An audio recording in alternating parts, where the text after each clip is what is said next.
Okay, so good day everyone and welcome po sa ating tutorial ng Free Show Worship Software mga kaibigan. So gagawa po tayo ng presentation scene, no? Mag-create po tayo, no? Go to the shows. Ito shows, shows. Then click presentation. Itong presentations tab. Meron siyang scripture tab, meron siyang songs tab, and dumako na po tayo sa presentations tab, no? So gagawa po tayo ng parang konting queue, no? Parang may announcement, pwede kang gumagawa ng announcement, so on and so forth. So all you have to do is click new show, then type the title manually. Yan, like for example, sayings inyo.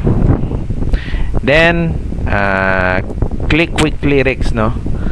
Then Control V, ayan, kinakopy paste ko lang yan, no? Then paano natin siya ilagay sa new show? I-save po natin by click new show. Ayan. Now kung gusto mo i-size yung letters, click edit, ayan, or you can change na fonts kung gusto mo, no? So highlight po natin first.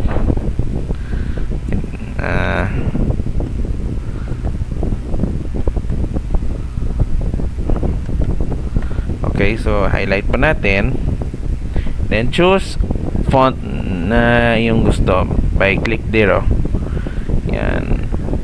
So gusto mo fantasy, ayan. Pili ka lang dyan kung anong nakakabagay sa church. Para sa akin, Gotham, yan. You can size this, gusto mo siyang palakihin, ayan, or you can put a bold na letters, yan. So apply to all na, and go back to the show, no? Sa pag-ere natin yung sa screen. Okay, ere po natin siya, guys, no? Paano natin siya ere? First lagyan muna ng background, no? Like for example, i-click po natin, yan. Then ayan, ito na po siya, guys. Na-ere ko na yung pwede kang pipili ng background kung gusto mo. Ito pwede, yan.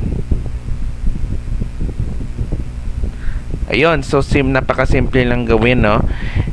Yan. Then kung gusto mo ilagay dun sa lineup, all you have to do is new project, then i-click po natin new project pala. Yan, i-click mo natin yung date, click shows. Kung gusto mo ilagay sa schedule o yung tinatawag na lineup, i-drag po natin siya dito.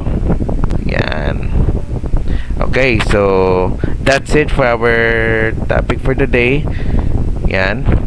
So kung gusto mo mag-change ng templates, go to the templates.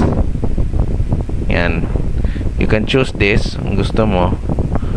O bahala ka kung default o kung anong gusto mo. Nakadepende talaga sa iyo.